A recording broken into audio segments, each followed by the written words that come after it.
Hey, it's John. Welcome back to the show. And welcome back to the latest edition of the Live Cut.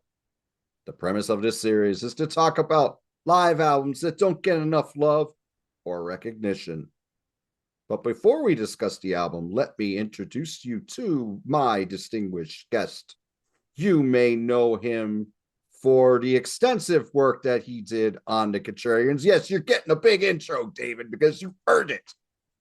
You may also know him for his collaborations with Peter Kerr on Rock Daydream Nation. You may also know him for his appearance with me on John the MusicNut as we talked about the Runaways. My friend David Botas, welcome back to the show. Thank you very much. I feel very grateful for you to have me. You got it, David. David recommended this album, which was a huge seller back in the day, but it never gets talked about anymore. Crosby, Stills, Nash Young with Four-Way Streets. This was released on April 7, 1971 on Atlantic Records. This would be a #1 album for the quartet, selling 4 million copies in the United States alone. This was recorded during several dates, June 2, 1970 through June 7, 1970 at the Fillmore East in New York City, New York, the Forum in Los Angeles, California on June 26, 1970 and June 28, 1970, and the Chicago Auditorium on July 5, 1970. The musicians on this album are David Crosby on vocals and guitar, Stephen Stills on vocals, guitar, piano, and organ, Graham Nash on vocals, guitar, piano, and organ, Neil Young on vocals and guitar, Calvin Fuzzy Samuels on bass guitar, and Johnny Barbetta on drums. This was produced by Crosby, Stills, Nash, and Young. The edition we're going to talk about today is the 2-disc version that came out in 1992, which gave us 4 extra tracks, taking this from an 85-minute album, 2 discs, to over 109 minutes, 1 hour and 49 minutes long. So, David, what was your first experience with Crosby, Stills, and Nash, or Crosby, Stills, Nash, and Young's music? Um, well, I remember hearing them on the radio when I was a kid. Driving around, my dad's listening to classic rock radio, and they're on. But I didn't have. I remember hearing the name. It's distinct to hear, the band name being last names, as if it's, like a lawyer firm or something Right. like that. And so I always remember that name being thrown around. And it sounds like it brings some sort of importance to it, because maybe when you have a group name like that, there's like a statement that goes along with it.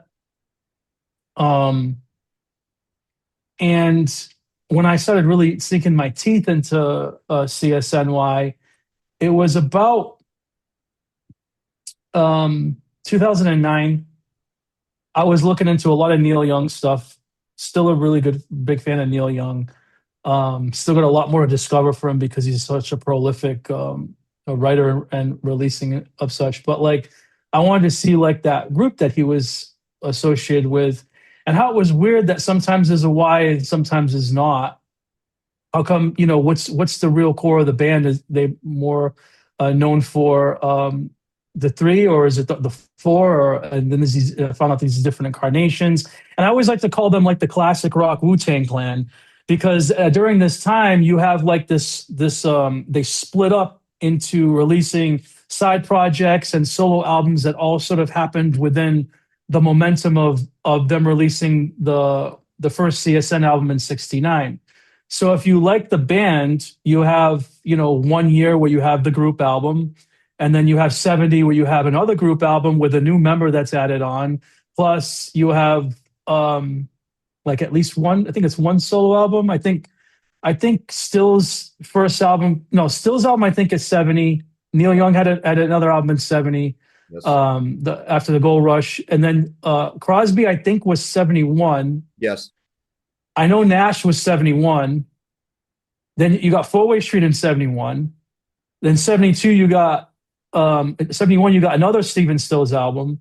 72, you got a Graham Nash and David Crosby, duo album. And you have, in 71 and 72 and 70, I think in 71, Neil Young had an album, didn't he? I might be mistaken. 70, 72 was Harvest. Yes, 72's Harvest. 72 was And Harvest. then, And yeah, 70 was that you said 70 was after the Gold Rush. right. 72 would have been Harvest.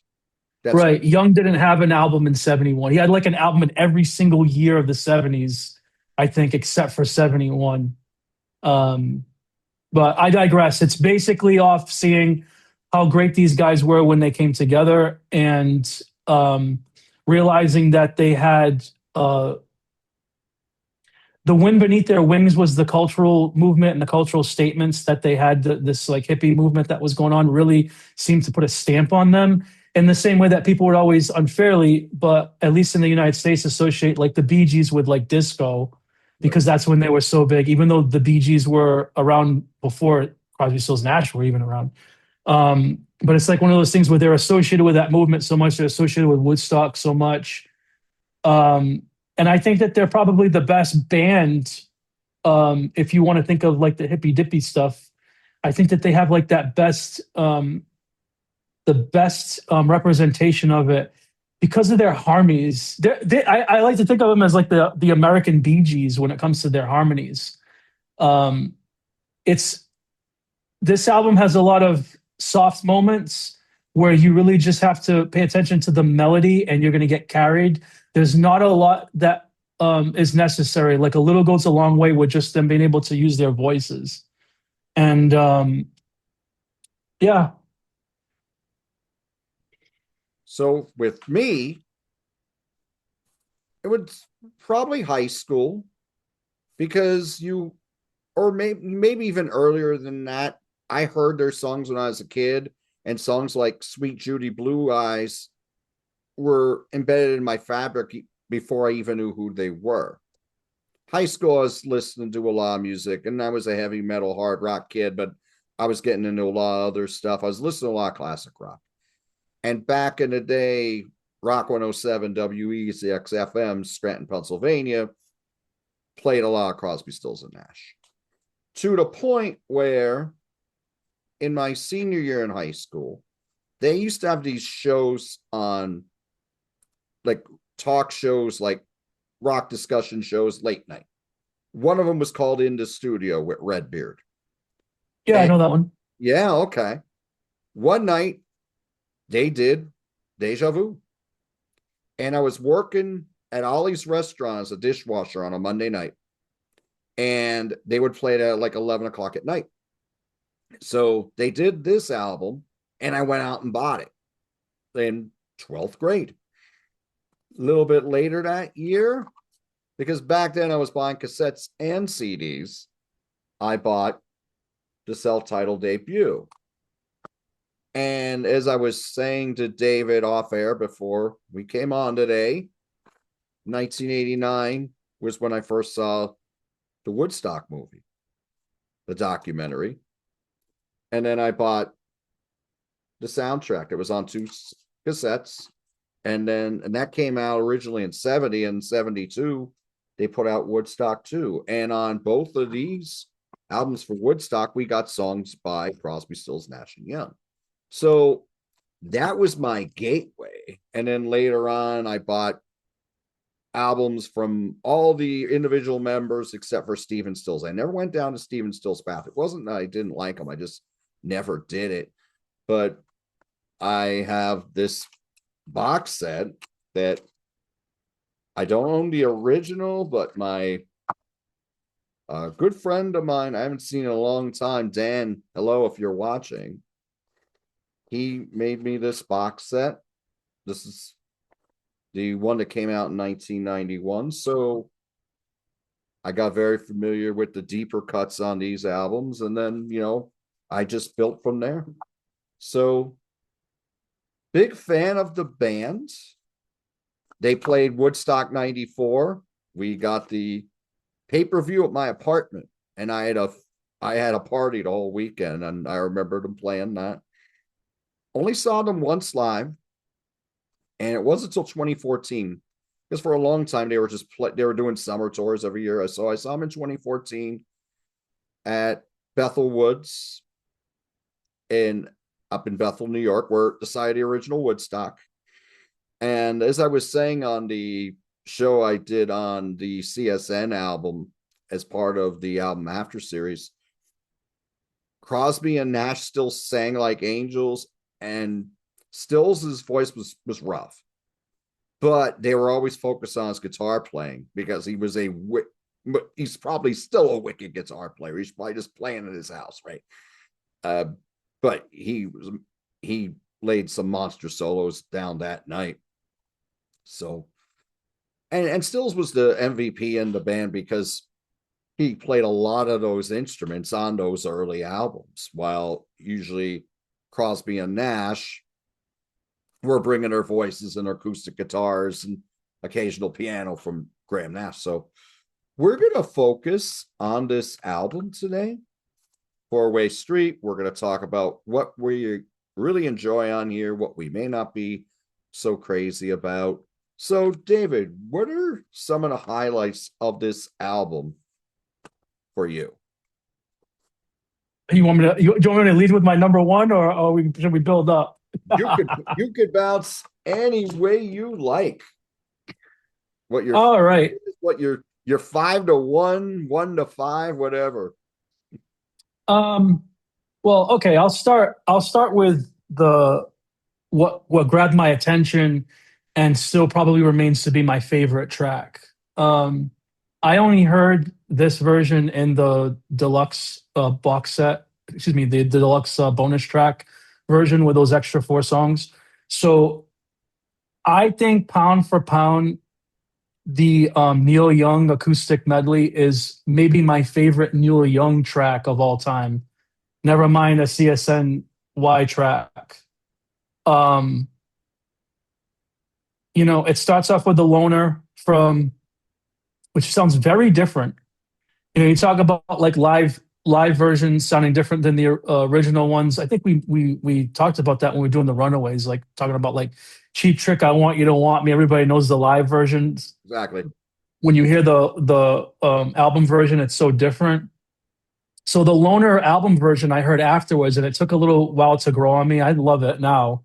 But the way that it sounds, and it blends into Cinnamon Girl, which is a heavy, that'll come on radio, and it sounds like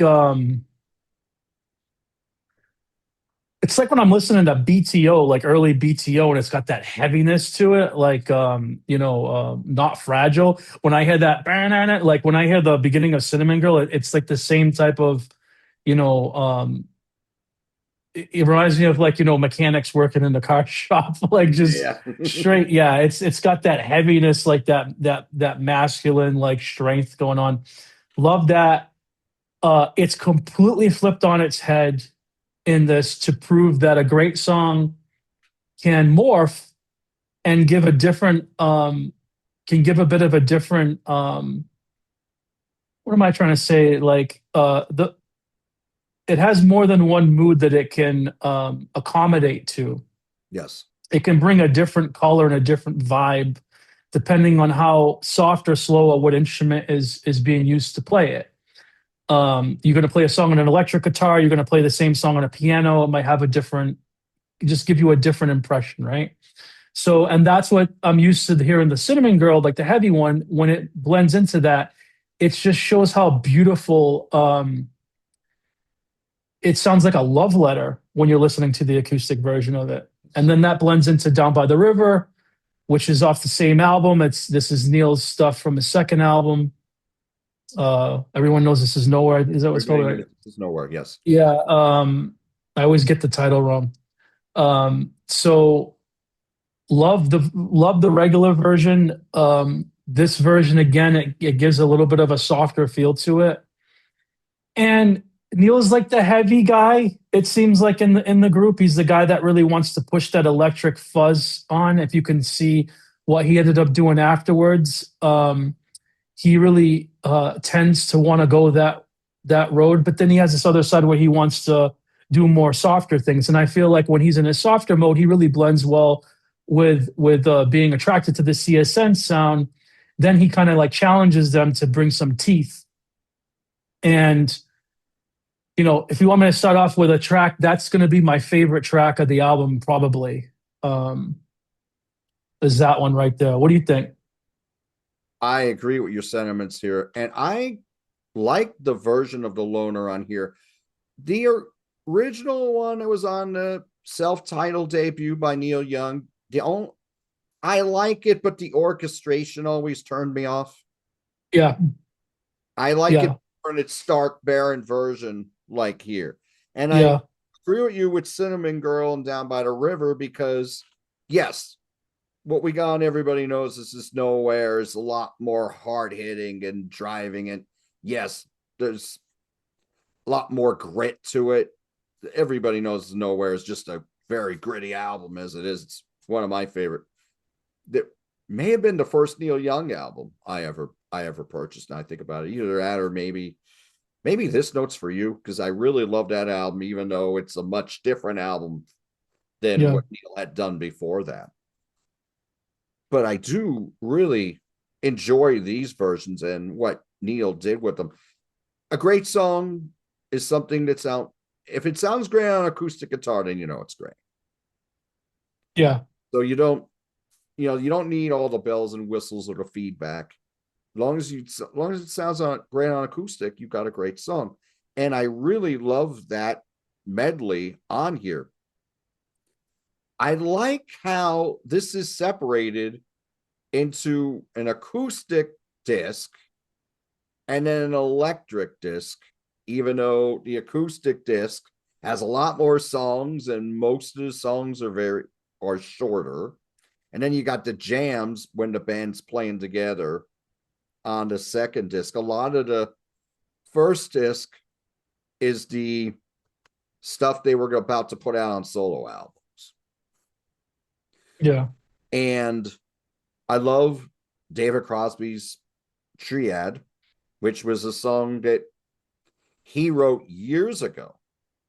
And it was actually first recorded by Jefferson Airplane on Crown of Creation. And Grace Slick sang the lead.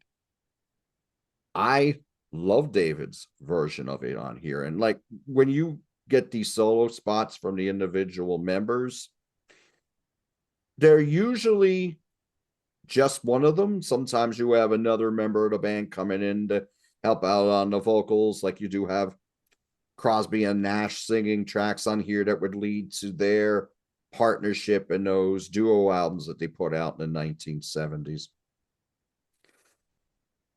49 Bye-Byes into America's Children, which is Stephen Stills. I like that version a lot because he comes out, instead of bringing the acoustic guitar out, he's playing this all on piano.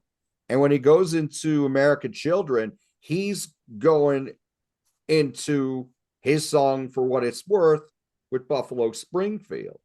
But it doesn't have that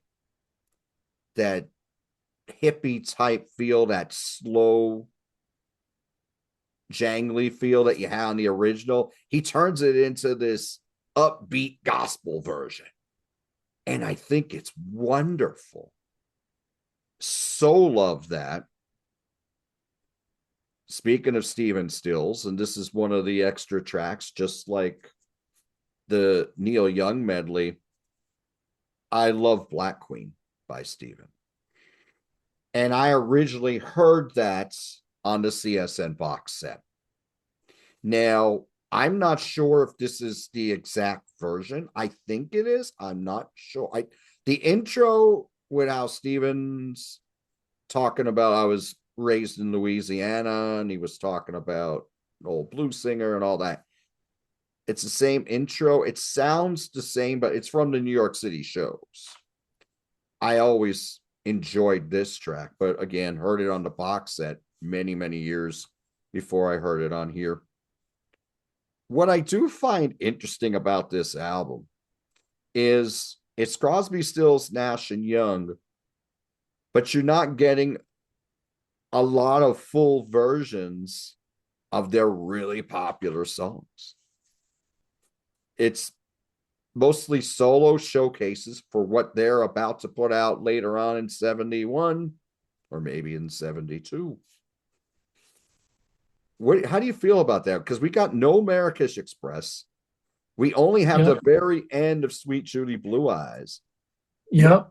No Snow Helplessly Hoping, no Woodstock, no Helpless. Um, yeah, no, Our House, you know, no Wooden Ships. Yeah, Um, no Wooden Ships either. That's true. yeah, yeah, the Wooden Ships isn't on it. And then there's another song. Oh, what is it? There's another popular song from maybe it's Woodstock because they do Teach Your Children. But Yeah. granted, they probably did do those songs on the tour. But when I didn't, I had forgotten that this is a amalgamation of separate nights. Yes. It still was a conscious decision on their part in '71 to like not make it so single heavy. I don't know if that was them or the record executives saying, "Hey, let's pepper this with a lot of other stuff to help sell your albums." I love it. To answer you quickly, like I love that it showcases, it shows you you might have got reeled in from hearing those other songs on the radio. You now have been, you're given more to explore, and it's really like this four-headed monster Yes. to where you're really able to sort of like get a bit of a comprehensive look into like there's if you liked the group album, this is why I say the Wu-Tang thing. If you like the group Yes. album, you're gonna enjoy.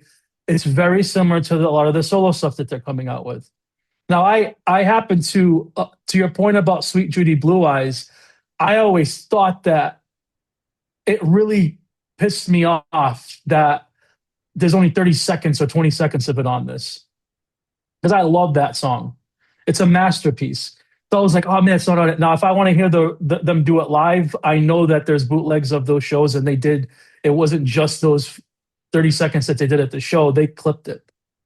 Um, your your example, just to give some black and white perspective here, like your example of what you said is one of your favorite moments is what I think is the nadir of the album. Okay.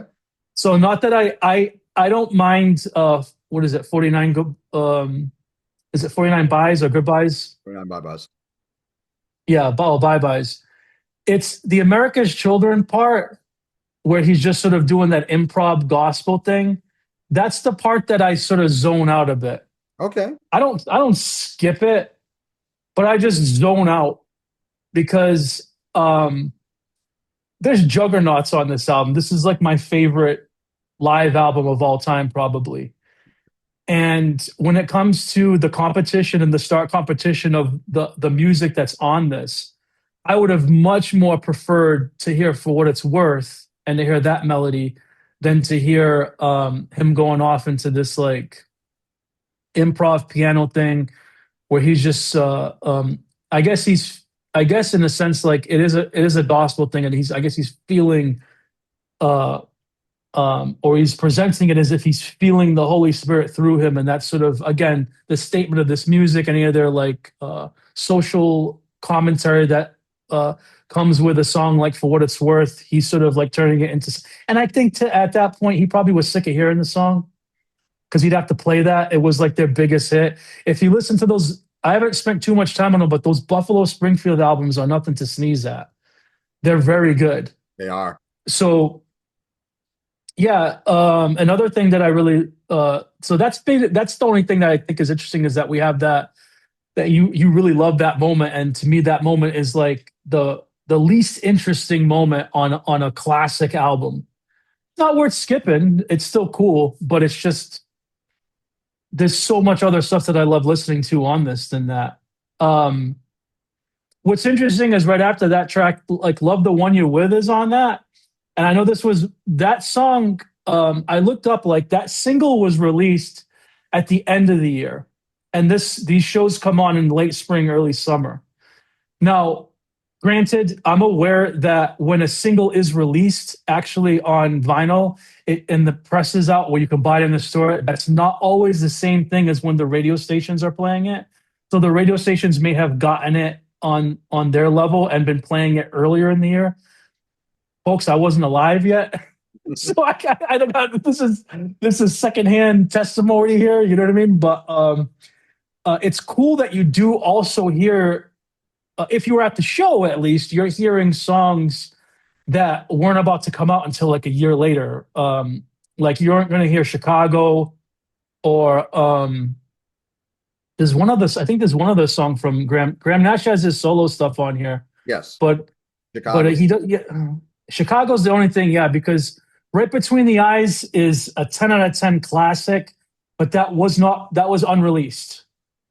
And that also brings luster to this album, where it has a few versions of songs that I prefer over the release ones. Few versions of songs or a few songs that are unreleased up at that time. So anytime you're going to get to hear them, and they're terrific. Right Between the Eyes is one of them.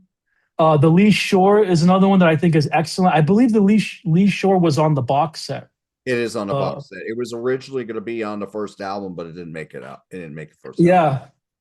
And if you check out, I was telling John Stu, if you check out the BBC live episodes that Neil Young, and then separately, the Neil Young one is terrific. The Crosby and Nash one is terrific, because I think it probably has the best version of Simple Man on it, and it has the Lee Shore on it. So if they knew that song was potent, which is where they played it, but I guess they just didn't want to release the they didn't want to release the version that they had recorded for whatever reasons. A studio cut exists now though somewhere, doesn't it? Probably on like a bonus track on a compilation or something. I believe so, yes, I believe you're correct. Triad's another one. So the Triad thing, this is again CSN and having this relationship with Jefferson Airplane. They both had Wooden Ships, like they both co-wrote Wooden Ships.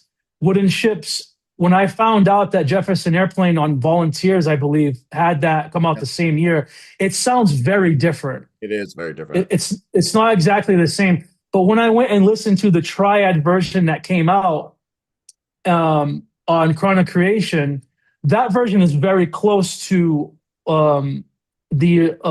it's very faithful to the original. Yes. And the Byrds did record a version of it, because it's on now. If you buy the Notorious Byrd Brothers, the 68 album, it's included as a bonus disc with Crosby singing it. It's just that they didn't want to release that as a Byrd song. So he knew it was potent. He gave it to Grace Slick and them.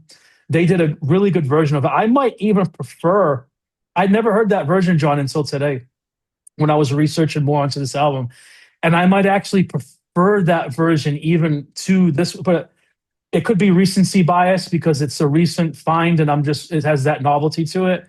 But the Triad that's on this, is that the same Triad that's on the box set? I don't think Triad's on the box set. It's not. I thought it was. I could be wrong. I could be wrong. I'm thinking it's not on here. Oh. He's dropping props, folks. Yep, dropping props. Prop drop. It's all good. Yeah, it's not on here. No, it's okay. It's not on here. I used to listen to these at the same time. So like when I was getting into CSNY, I play that box set and I play 4-Way Street so many times.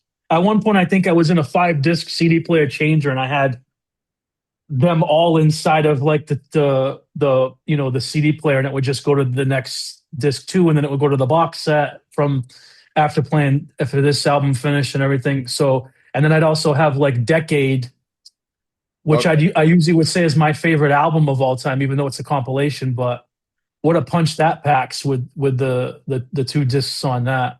Okay. Um, but yeah, what say you about that? Say about decade or say about Oh no, just I don't want to keep talking, so I want to give you a chance to continue on your. okay. I've heard I have Notorious Bird Brothers, and I know that when they put out with some of those original album classics, some of them I think might have had bonus tracks. So I believe I have to double check. I don't think I have that version, but I have Notorious Bird Brothers as far as the album classics. Some of the albums I know have bonus tracks and some do not. And I know he had that song with the Birds for years and years, and he wanted to always release it, but the record company said, no, you're not going to put out a song about Menage a Trois. So that's Yeah, we had to wait a while for that.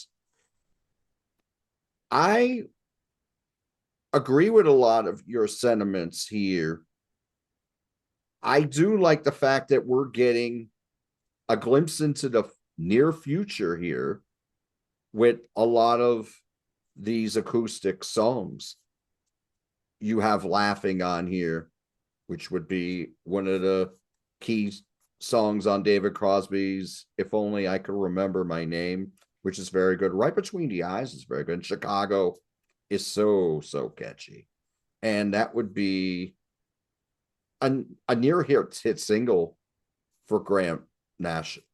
Cowgirl in the Sand sounds so different here in its acoustic version as well with the Neil Young stuff. Again, we got another song that was on Everybody Knows This Is Nowhere, which that song was more of this long jam, spacey jam, where the great interplay between Crazy Horse, but here it's just a lot more stark and barren and deep. It doesn't, it has definitely has a different kind of vibe to it than what you had on Everybody Knows This Is Nowhere. So I really dig this. Yeah, Love the One You're With, I believe. Yeah, that would have came out in late 70. And that's by far Stills' his biggest hit. But we didn't get this till 71. But I really like this version because you got Nash, and I believe Nash and Crosby are on this acoustic version on here. And it's actually more spirited version than you have on the studio version that was a really big hit single. So yeah, there's a lot of great tracks on here that would be unreleased for several years, or we would get them in the next year or two. And the stuff that we had heard before on previous albums, they're changed up quite a bit, particularly the Young songs. I want to focus on this too, which has the electric section. yeah, they're cooking. They're cooking on here, and you got some very different versions on here, as is the case for 1971. We have a lot of jamming on some of these tracks. What do you think of these longer versions of Southern Man and Carry On? Oh, I love them. If I see that there's going to be an extended cut of a version, um, I'm in.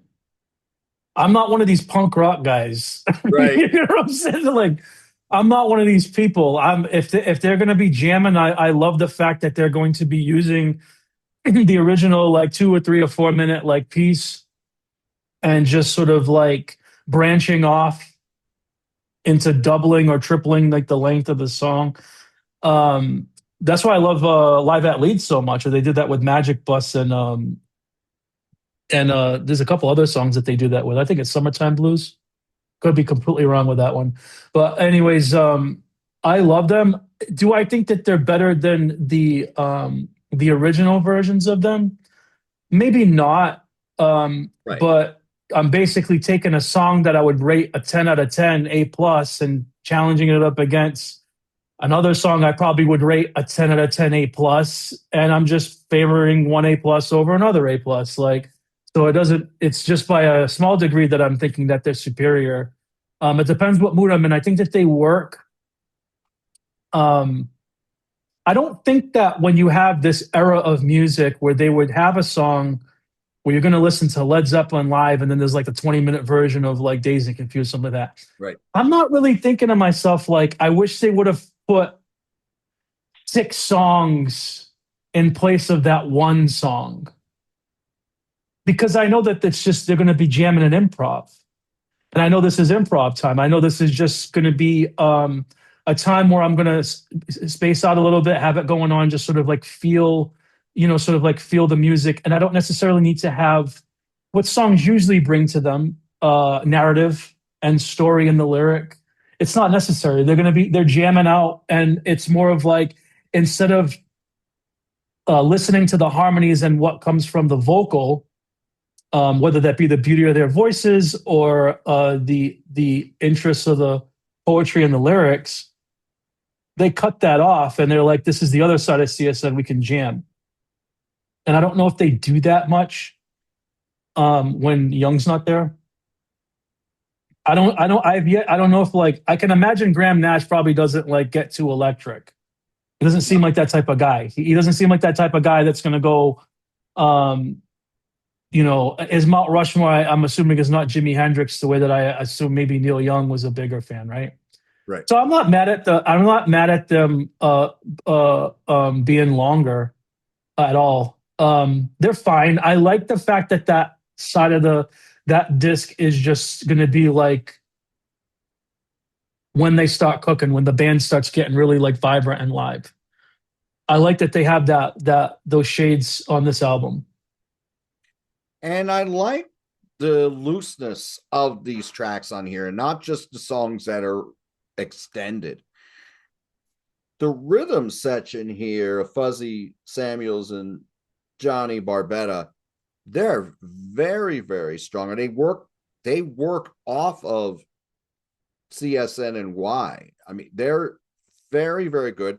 They're faithful to the originals in their foundation, but when it's time to jam, they bring in a lot of different things, which is really cool. I like Stills and Young's guitar interplay, definitely, on the extended tracks. They're both excellent guitar players.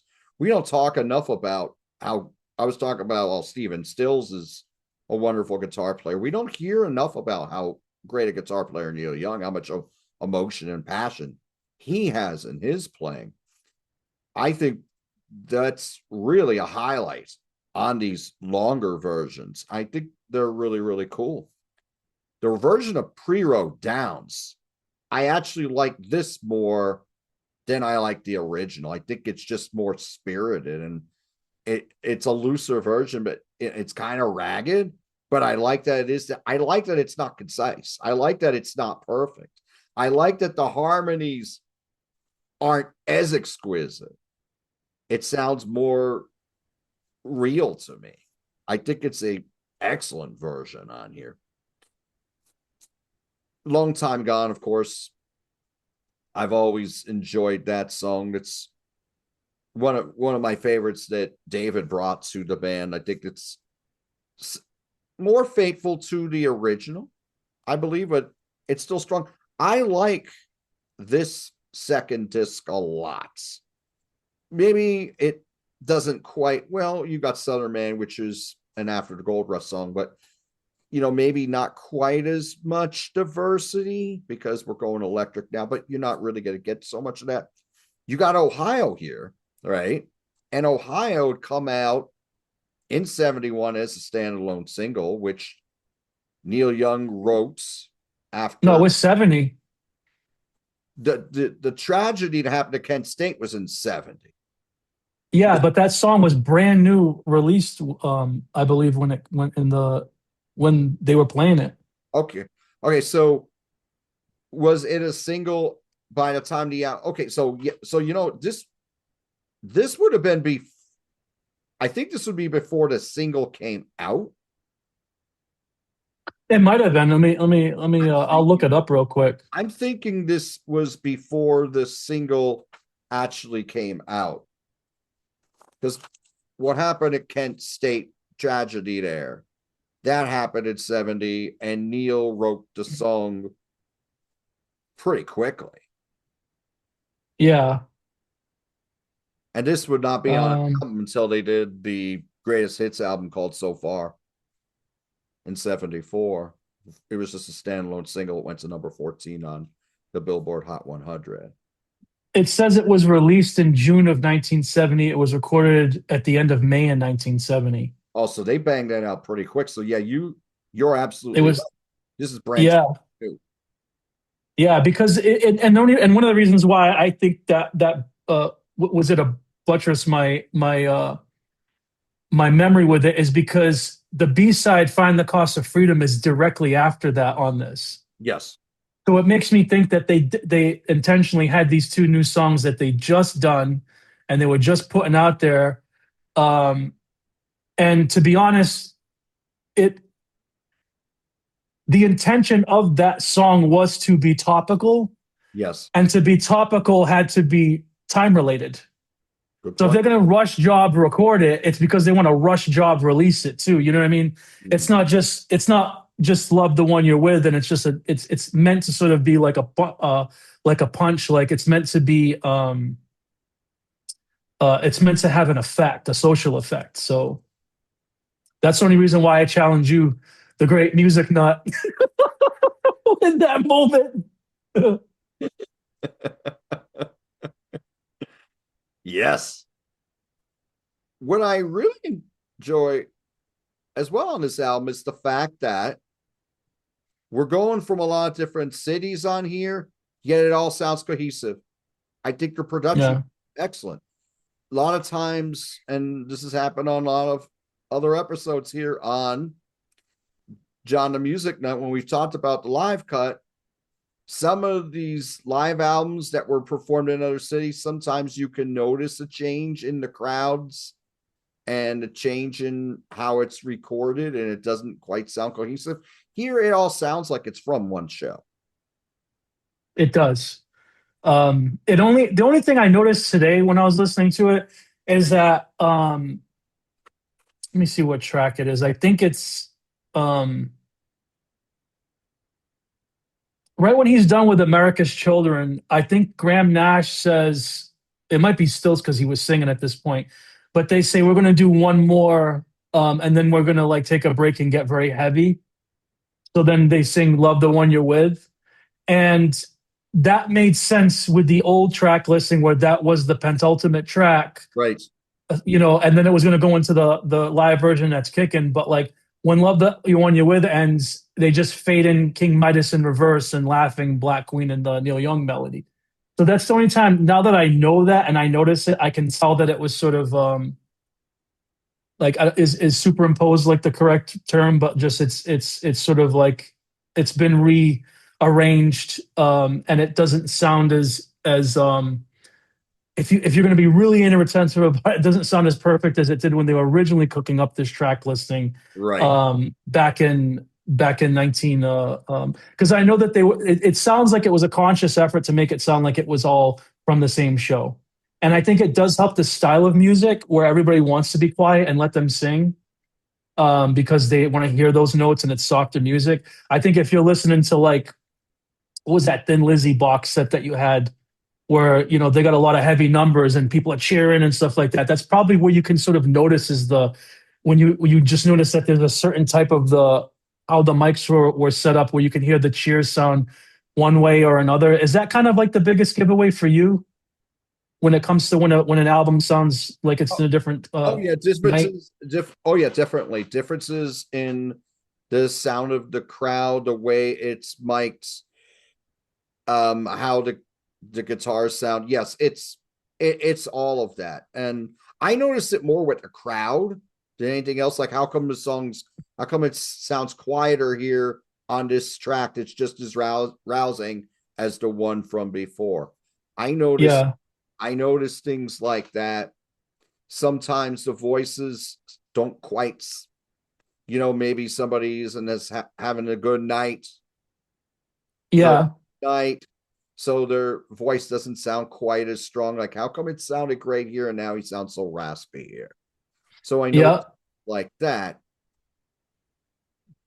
And sometimes like the way they're mic'd, like little things like that. I mean, maybe somebody that listens to music more casually may not pick up on that, but because I'm just into a lot of these artists so much that I can, or it's so embedded in my fabric that I can notice little things. Yeah.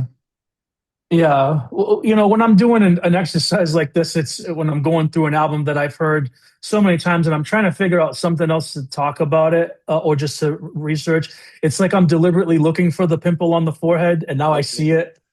So, but for the whole time, I never noticed it until like it gets pointed out. One thing that's interesting too, John, is that so laughing, is that one on the box set? I thought it was. Nothing's on the box set. Do you remember if it's the same version that's on David Crosby's solo debut? I believe it. Or yes, it is.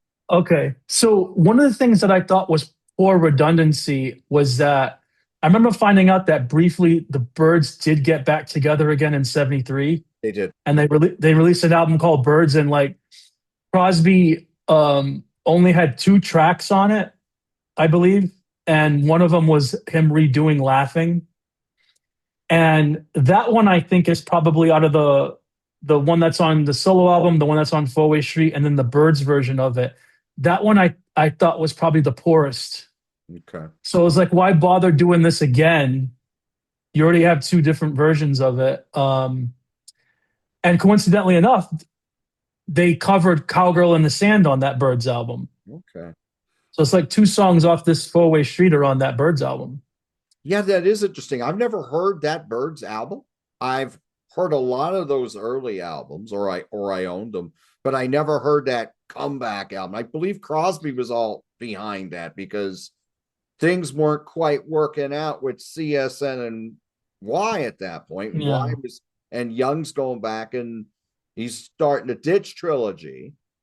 Now he's putting out Time Yeah. Way. So Crosby, I believe, is getting a little restless. He's like, okay, let's do a Byrds reunion, even though he didn't write a lot of songs for the Byrds. Yeah. I think he was behind that reunion, and I know that album didn't. It charted high, but it didn't yield any hits, and it didn't get very favorable reviews compared to what had come before. Yeah, they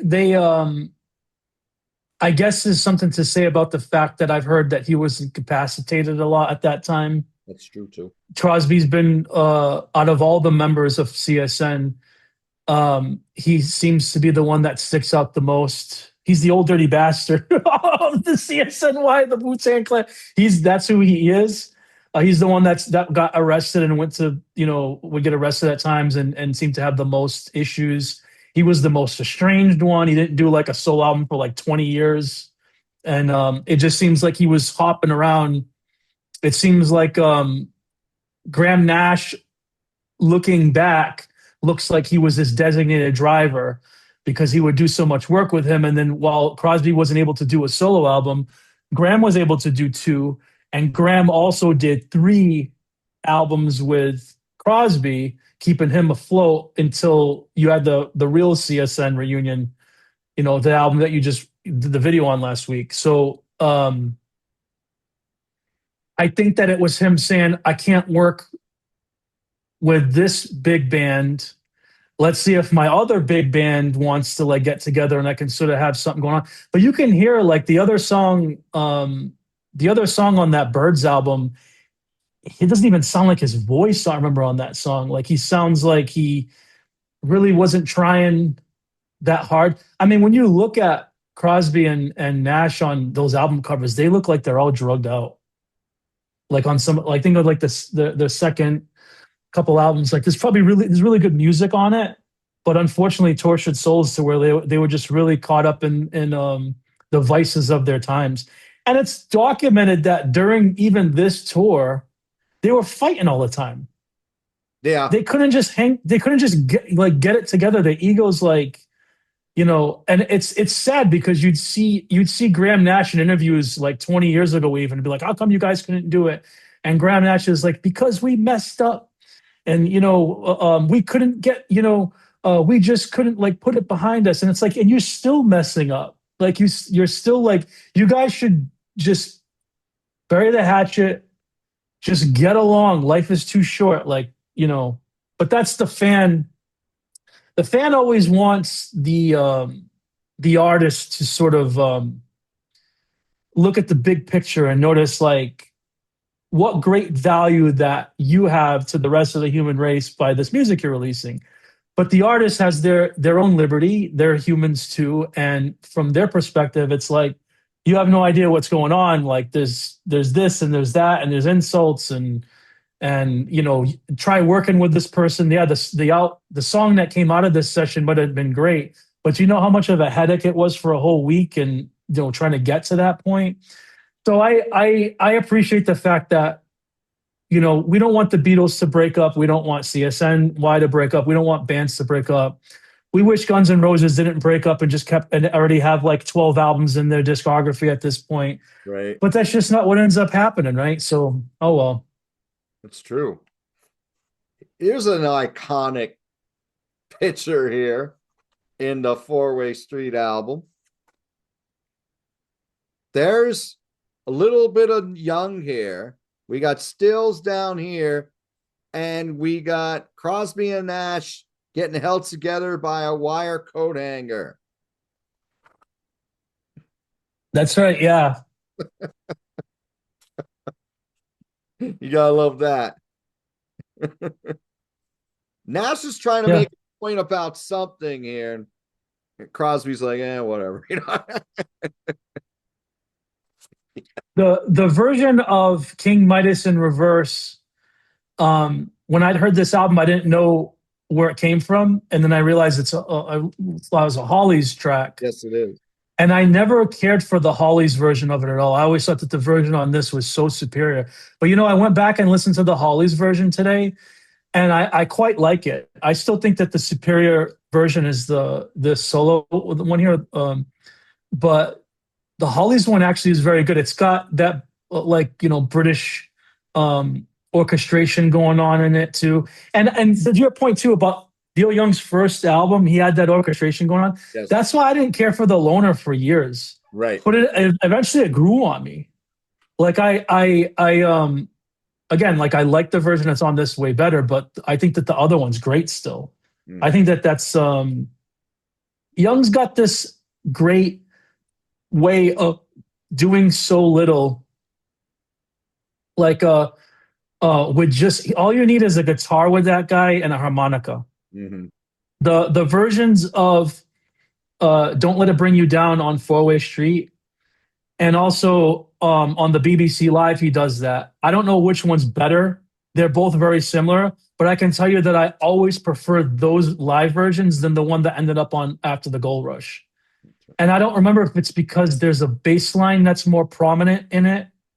You just see that with that guy, all he needs is those simple elements. He doesn't, and then when he has the band, he's jamming with Crazy Horse and stuff. But it's either a lot like, hey, Neil, get the whole band and do a 15-minute track, or hey, Neil, just get an acoustic guitar out and a harmonica and sing for like 3 minutes. And that's all. It's usually where his extremes with Neil Young. Yeah. There's definitely a mood shift to where you're listening to Don't Let It Bring You Down is gorgeous on this album. It's not even close. Out of all the versions, I think on this album, the discrepancy between the superiority is probably with this version of Don't Let It Bring You Down, as opposed to the one that's on his album, which is still a great song, but it's not even close. Like, I think a in lot my of that opinion, is vocal on it too, on this version. I think yeah, that's why it works better on here. It's maybe a stronger version than what you had on After the Gold. yeah. He's doing stuff on that BBC Live. like off Harvest, and I think it's like a year before Harvest even came out. I'm pretty sure he does Old Man on it. Okay. It could even be better than the one that's on Harvest. That's already a Teflon song. Like you know, you really can't beat Harvest. Neil Young's got that weird thing where sometimes he's like that country guy, but then he likes to say, "I'm not really a country guy," and he goes and does a different type of music for like a while. But his like the albums that are considered more like the country ones, like Harvest and Comes a Time, I love those albums. I love him doing that. He's like a restless spirit because for the longest time, it was like you got the acoustic Neil or you got the electric Neil.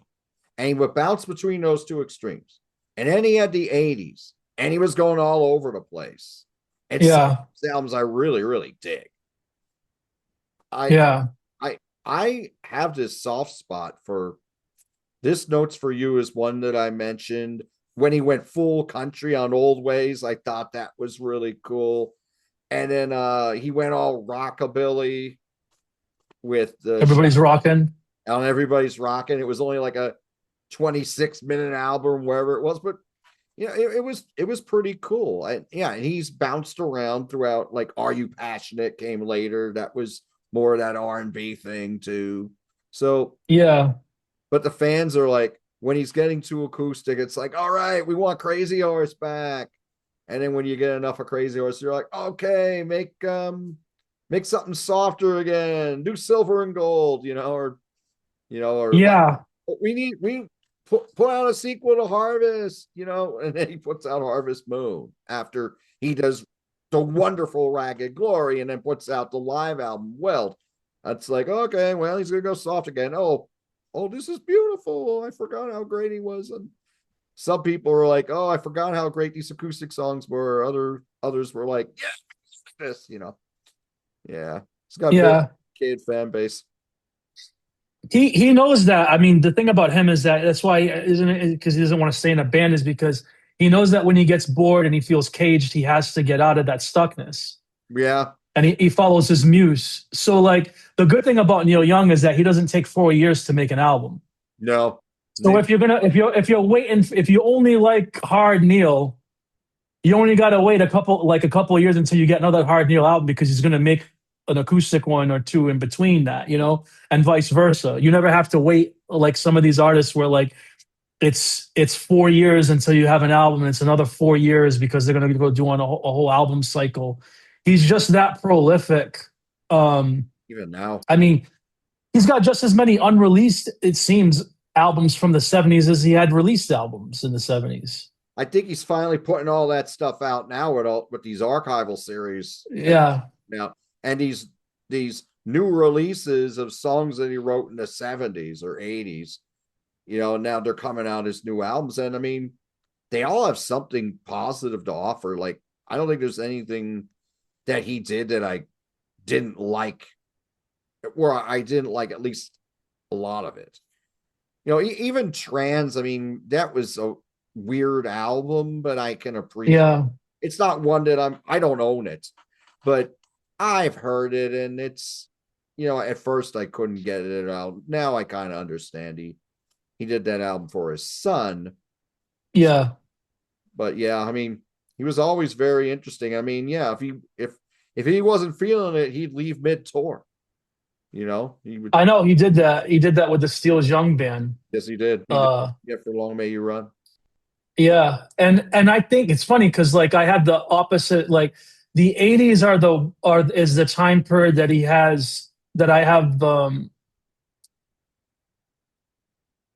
to have more patience with it growing on me. Mm-hmm. Because I think that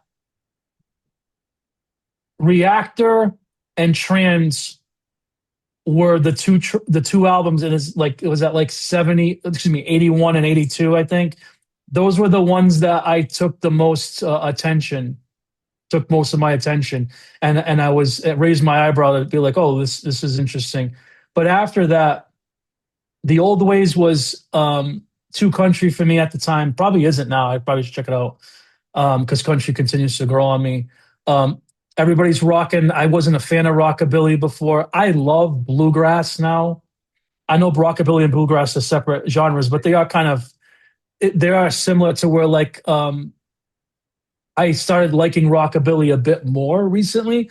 So that album might actually like there's one that has like a what is that? One of those aqua airplanes on it. I think that's on it.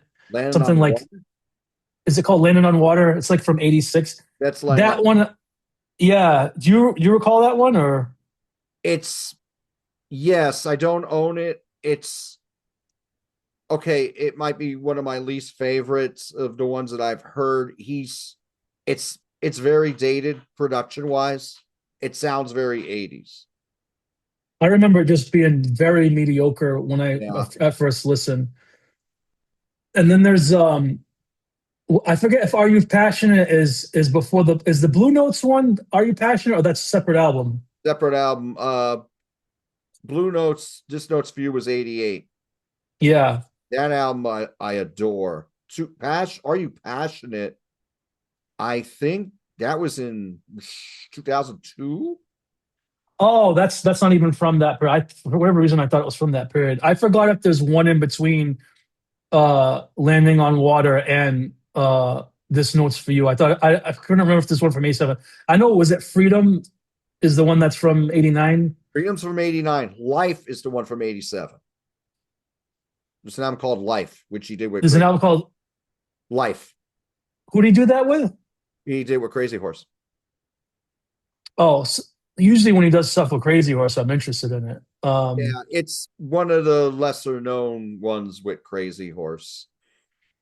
Yeah, those. In my opinion, but Yeah, there's rough waters over there to where it takes time to grow on because he's being so erratic. And let's face it, in the 1980s, you had to struggle to find, a moment if you were a band from the 70s or a legacy band from the 60s and 70s. You had to make some sort of like adjustments that seemed to be awkward because at that point, doing the same old thing was just considered very passe. You had to sort of bring some sort of like new life, whether that be organically because the artist was tired of it as well, or if it was just the record label clamping down and saying, we're not going to release, none of this is going to get published unless you give us stuff that's worth publishing. We're not going to invest in you so then we can lose money. And I understand that. But it makes an awkward, some people were successful at it. The best example of who was successful at that, I always say in my opinion, is Rush. Rush went into the 80s being the best in the 80s, possibly, Yellow did okay in the beginning. They had to sort of adjust, but they had Jeff Lynne's a wizard, so like he had his ways to sort of adjust. But there's other bands to where like it's been harder for me to listen to their 80s stuff. Like Moody Blues is one of those that's harder for me to get into their 80s stuff. What was another band? I always had this feeling that if Led Zeppelin stayed together and they continued on what they continued on what was the if In Through the Out There was the prototype, right. I think that they would have been a really cool band in the 80s. Just because I appreciate those Robert Plant albums, and I think that there would have been a lot of that as Zeppelin. But I know I'm getting off topic over here. It's all good. It's all yeah, good. Excellent points all around. But yeah. David, how would you rank Four-Way Street on a scale of 1 to 10? Oh man.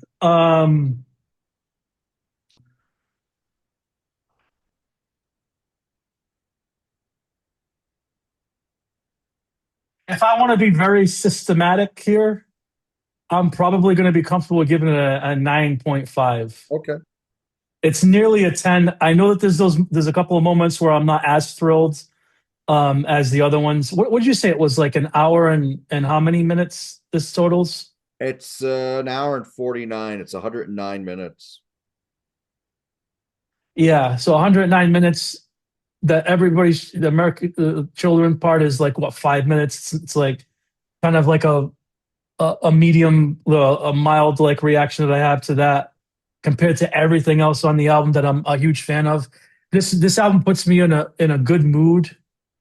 There's a admittedly a lot of subjective nostalgia associated with this album. It was during a time that I listened to this that it really did what was necessary for me to feel really a lot of the warmth and the beauty and what they were singing about. So I go to this album and it provides that for me. Um, and that's baked into the cake of why I'm giving it like almost a near perfect score. There's not, I don't think there's one live album I'm going to give a 10 out of. It's basically a 9. That could be a 9.75. You know what I mean? Like I'll change it to a 9.75. How about that? There you go. That's all good. Hmm. I'm gonna go 9 on this. I prefer disc 1 to disc 2. I do like what they do with the stretching out of the songs on disc 2. I love the version of Free Road Downs. I don't agree with David on the Stephen Stills song 49 Bye Byes and American Children, but hey, if we all agreed on everything, life would be quite boring. I No. exactly, I love the versions of Triad on here, Lee Shore, Right Between the Eyes. Yeah, that's a very deep gem on here. Totally like that one. Love the one you're with, Black Queen, Laughing. I do prefer the acoustic side a little bit more, and I do like the Neil Young medley because it brings a different dimension to those songs, and it's more stark and barren form. Other tracks we didn't talk about on the way home. I think that's a wonderful version that Neil Young brought in here from Buffalo Springfield. So, yes, I quite dig this album a lot. I give this a 9 out of 10. So, to all of you who've been watching, this is Crosby, Stills, Nash and Young, Four-Way Streets. Thank you for joining us today. What do you think of this album? And what do you think of Crosby, Stills, Nash, or Crosby, Stills, Nash and Young's music? What are your favorite songs, your favorite albums by this band? Do you appreciate the whole catalog as they went into the 80s and 90s and eventually were recording an album on their own because they didn't have a record label anymore? Did you see Crosby, Stills, Nash and Young back in the day when they were playing stadiums in the mid 70s? Did you go to Woodstock? I know that's a stretch. Have you seen them on any of their summer tours? Of the individual members of the band, whose music do you enjoy the most? Please let us know in the comments what you think of Crosby, Stills, Nash and Young, Four-Way Streets. David, as our friend Peter says, you always bring the bacon. Thank you so much for joining me today and for recommending this album that doesn't get the discussion or perhaps the love and recognition that it once did. Crosby, Stills, Nash and Young, Four-Way Streets. Thank you. You're welcome. So, David, do you have anything lined up on Rock Daydream Nation? No. I'm going through a quiet phase right now when it comes to recording. I Okay. haven't had anything lined up. Uh yeah, I've just been focusing on more. There's not going to be a lot of excitement probably for me with recording about music. I don't have anything to share or anything like that. Okay. All No right. scheduled shows. Okay. Well, we'll definitely have something lined up in the near future. Thank you all so much for joining us today.